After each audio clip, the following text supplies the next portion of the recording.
Assalamualaikum warahmatullahi wabarakatuh. Perkenalkan, nama saya Akmal Walad, mahasiswa Universitas Cyber Asia. Pada tugas semester genap pada kuliah perilaku organisasi kali ini, saya akan membawakan mengenai kepemimpinan digital dan perubahan komunikasi organisasi.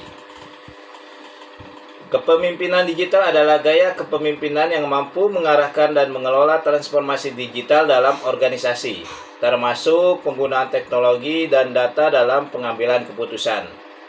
Lalu gaya kepemimpinan digital antara lain: 1. Adaptif terhadap teknologi baru. 2. Berpikir strategis dan inovatif. 3. Kolaboratif dan terbuka terhadap perubahan. 4. Berbasis data atau data driven decision making. Lalu yang kelima, mendorong budaya pembelajaran dan inovasi. Apa peran kepemimpinan digital? Antara lain, mendorong adopsi teknologi digital. Kedua, meningkatkan keterampilan digital tim. Ketiga, menjembatani kesenjangan antara manusia dan teknologi. Dan yang terakhir, menciptakan budaya kerja digital yang inklusif. Teori motivasi kepemimpinan digital.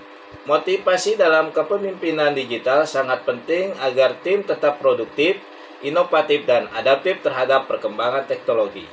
Beberapa teori motivasi yang sering dikaitkan dengan kepemimpinan digital antara lain: yang pertama, teori motivasi intrinsik dan ekstrinsik. Motivasi intrinsik berasal dari dalam diri individu, seperti rasa puas, tantangan, dan pengembangan diri. Lalu motivasi ekstrinsik berasal dari faktor luar, seperti penghargaan, bonus, atau pengakuan. Dalam kepemimpinan digital, pemimpin harus mampu menggabungkan keduanya dengan menggunakan teknologi yang memberikan feedback real time atau ekstrinsik, sekaligus menciptakan lingkungan yang mendukung inovasi dan kreativitas atau intrinsik. Yang kedua, teori transformasional. Atau yang pertama adalah pemimpin transformasional menginspirasi dan memotivasi tim untuk mencapai visi bersama.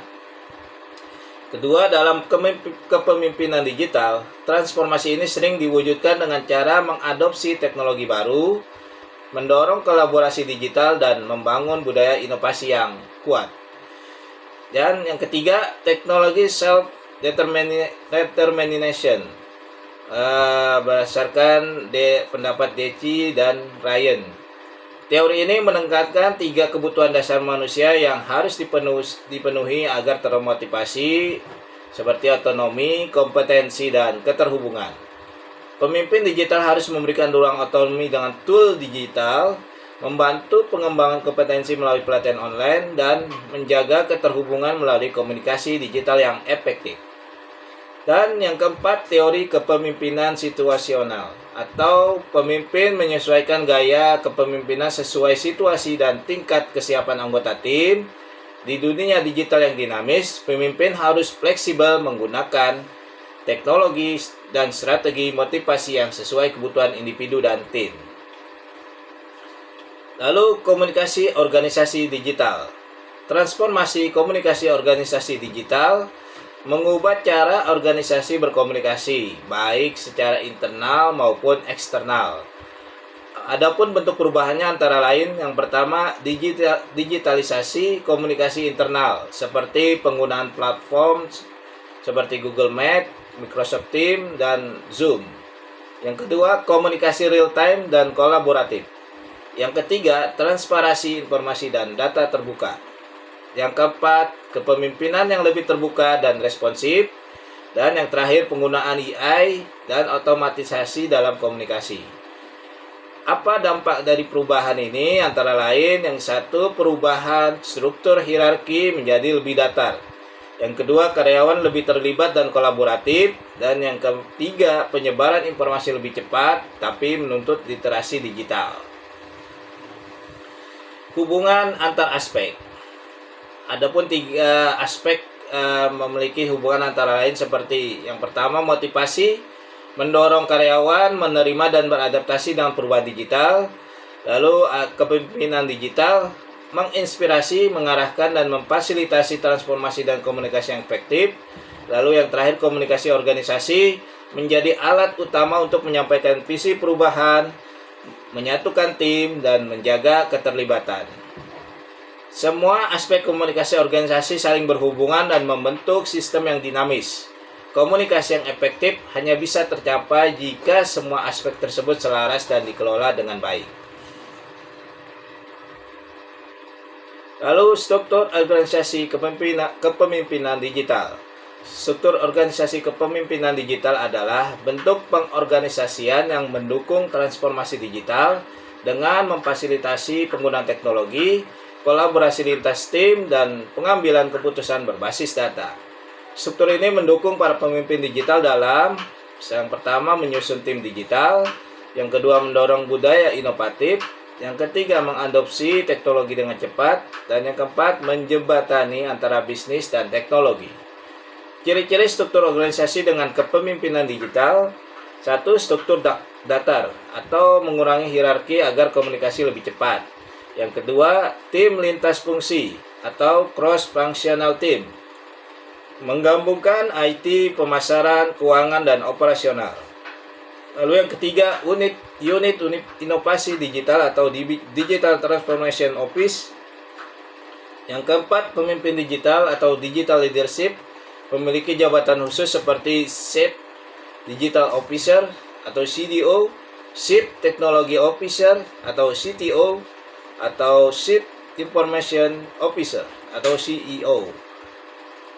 Yang terakhir, organisasi berbasis data dan platform teknologi cloud atau digital tools. Bentuk struktur organisasi kepemimpinan digital. Yang pertama, struktur hybrid, gabungan antara digital dan tradisional, yaitu memadukan struktur organisasi fungsional dengan tim digital independen. Yang kedua, pemimpin digital bertugas mendorong adopsi teknologi di semua unit bisnis. Contoh perusahaan yang menggunakan struktur ini adalah Nestle, yaitu dengan membentuk tim Digital Acceleration Team atau DAT untuk mempercepat transformasi digital sambil mempertahankan struktur organisasi fungsional. Yang kedua, struktur Agile atau Agile Organization, menggunakan squads, tribes, chapter seperti di perusahaan teknologi, tim otonom, lintas fungsi, dan berorientasi produk atau pelanggan. Contoh seperti perusahaan Spotify, menggunakan struktur squad base, di mana setiap tim kecil bekerja seperti startup dengan otonomi penuh, dipimpin oleh product owner. Yang ketiga, struktur berbasis proyek digital. Setiap proyek digital dipimpin oleh tim lintas divisi dengan kepemimpinan digital memfasilitasi strategi dan integrasi teknologi. Contoh perusahaan Siemens mengintegrasi tim teknologi dan bisnis dalam proyek digital. Misalnya untuk pengembangan smart factory atau IoT industrial. Yang keempat, struktur digital native. Organisasi lahir digital, semua fungsi dilakukan secara online atau daring. Fokus pada cloud, data, AI, dan automasi sejak awal.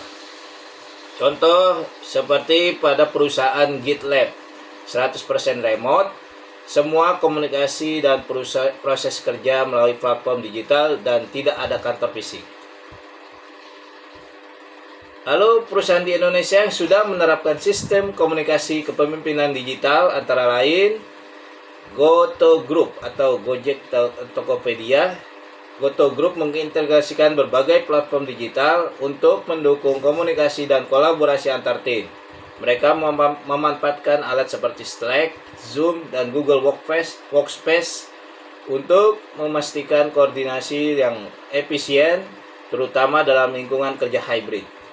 Yang kedua, Bukalapak.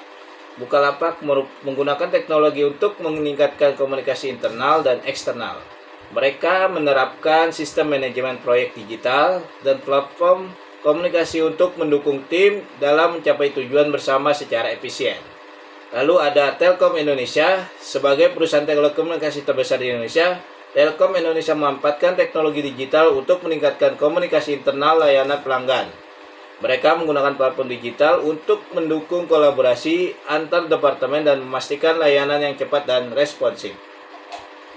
Baik, sekian pemaparan dari saya. Kurang lebihnya saya mohon maaf. Billahi taufik wal hidayah. Wassalamualaikum warahmatullahi wabarakatuh.